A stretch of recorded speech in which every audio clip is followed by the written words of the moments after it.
వినాయక చవితి నాడు ఎందుకు చంద్రుని చూడొద్దు? మన పెద్దలందరూ అంటారు వినాయక చవితి నాడు చంద్రుని చూస్తే నీలాపనిందలు పాలవుతారని.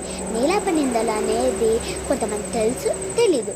తెలియని వాళ్ళకి నేను చెప్పేది నీలాపనిందలు అంటే ఒక తప్పు మనం చేయలేనిది మన మీదే రావడం. ఒక వినాయక చవితి నాడు వినాయకుడు భక్తుల ప్రసాదమంతా స్వీకరించి కైలాసం పర్వతం మీద ఎక్కుతుండగా జారి కింద పడ్డాడు. అయితే చంద్రుడు చూసి నవ్వుతాడు. అయితే వినాయకుడికి కోపం వచ్చి అసలు నీకెంత అహంకారం, నన్ను చూసి నవ్వుతావా అని శపిస్తారు. ఏమని శపిస్తారంటే నిన్ను చూసిన వాళ్ళందరూ నీలాపనిందలు పాలవుతారని చెప్తారు వినాయకుడు.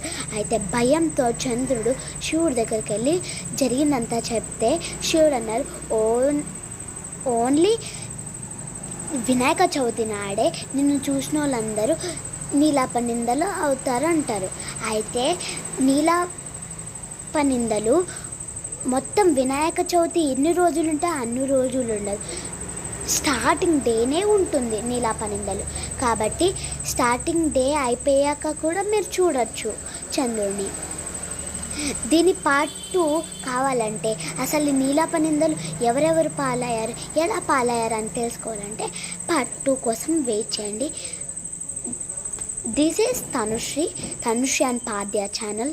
మీకు ఇంకా కావాలంటే ప్లీజ్ సబ్స్క్రైబ్. Bye guys.